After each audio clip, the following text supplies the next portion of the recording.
Have you talked to Randy since last week? Yeah, I talked to him yesterday. Okay.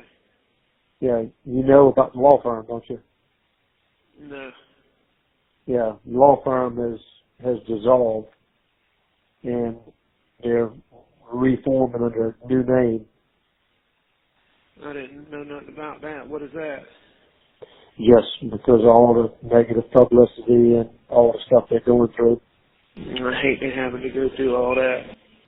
You know, I suspect when the time is right and the things that you acknowledge, I think opening up about it to the general public. Because there's a lot of people that just think that you're trying to duck everything. That was Alex Murdaugh speaking to his brother, John Marvin Murdaugh, as he found out their family's law firm was dissolving. A storied firm, founded by their great-grandfather in 1910, had ditched the Murdaugh moniker and regrouped under another name. Everyone wanted to distance themselves from Alex Murdaugh, the once prominent trial attorney whose precipitous fall from grace had landed him in the Richland County Jail. A double murder investigation that had captivated the Low Country, alleged drug trafficking, and myriad other scandals threatened to topple the legal dynasty his family built in South Carolina. It would be nice to get out for a little while and then go deal with this stuff, but I look at it as every day I'm in here now is one less day I'm in here in the long run, you know? Well, you know what, that is the fact. I mean, the fact is, every time there's a new case that comes up, a new, revelation of, something you took, but those same people very, very quickly are going to the, being subpoenaed to the state grand jury. So, I mean, it's just, there's going to be more to come. Obviously, you know that. Right. And so, you're right about that. But the quicker that it all can come to a head, the better, obviously, I think. That January call was one of dozens recorded by officials at the Alvin S. Glenn Detention Center and released to the media after Murdaugh was first jailed there last October. Taken together, the hours of audio offer unparalleled insight into Murdaugh's life behind bars, from his relationships with his closest relatives to his views on the sprawling criminal investigations that accelerated his personal unraveling. The Murdaugh Jailhouse tapes raised questions about Murdaugh's efforts to get his eldest son, Buster, readmitted into the University of South Carolina's law school. They stoked concerns that the Murdaughs were taking steps last fall to shield their considerable fortune from his alleged victims and other creditors who seek to drain it. The tapes also injected a dose of humanity into a story of monsters and villains. They showcased Alex Murdaugh's distress, missing birthdays and family get-togethers, his efforts to ensure flowers were placed on Paul and Maggie Murdaugh's graves on special dates, and his concern for Buster. Buster, you need to get ready for this law school now, okay? I understand. I mean, you got to really buckle down, and you got to treat it like a job. You're going to have to read these cases 2 and 3 times if you don't fully understand them. I mean, you're going to have to treat it like a job. I understand. You promise? Yes. Because you know there's not going to be another chance. I know. But now, the tapes have mysteriously dried up. Richland County insists Murdaugh hasn't made any non-legal calls from the jail since June 19th. 3 months after Murdaugh's last recorded phone call, the Post and Courier reviewed the tapes, obtained via open records requests, to assess what they taught us about the people at the center of the Murdaugh saga.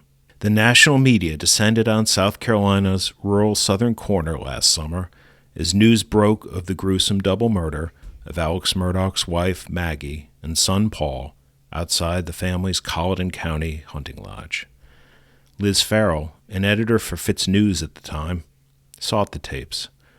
A reporter of 23 years, Farrell knew Murdaugh's jailhouse calls could shed more light on his experience behind bars and keep attention on his case.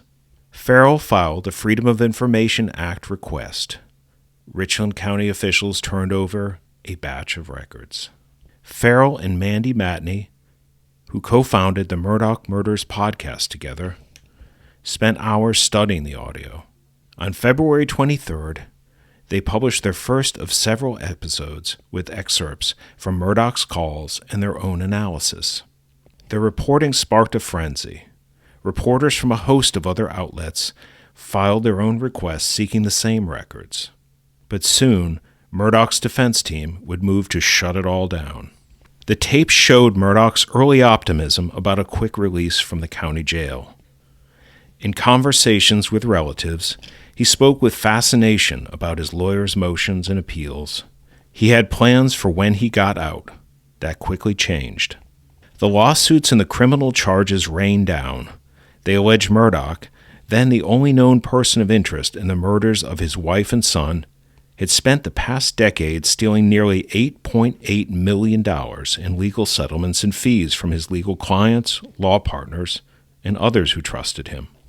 Later, he would be charged with money laundering and drug trafficking.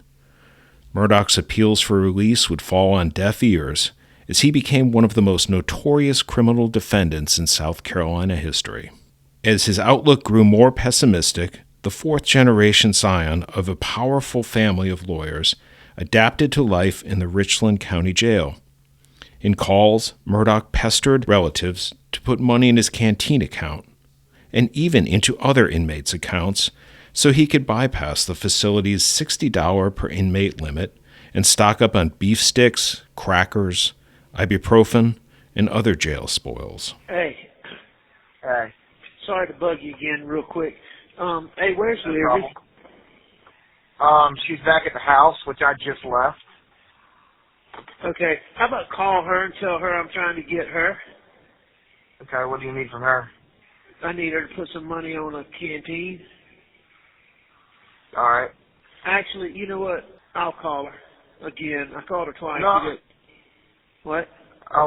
I can shoot her a buzz. I just got to do it while I'm right here at the Exxon, because if I go any further, I'm not going to have any service. Well, there's a guy who doesn't get canteen, and canteen is the commerce. I know what it is. You know, I mean, it's the commerce, it's the trade, and it really helped me last week when she put it on that Lucas's account. I want her to do that one more time. Okay, it's just outside looking in looks a little weird. What do you mean? It just looks a little weird.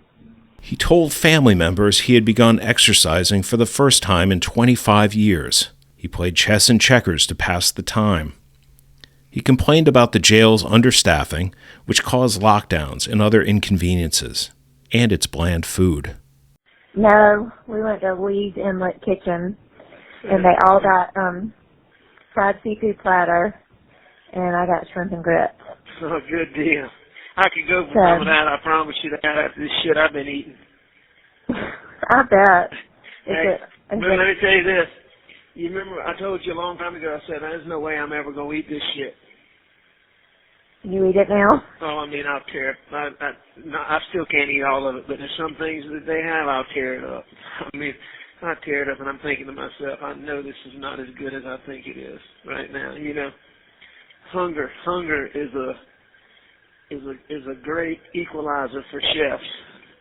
Not that there's any chefs here.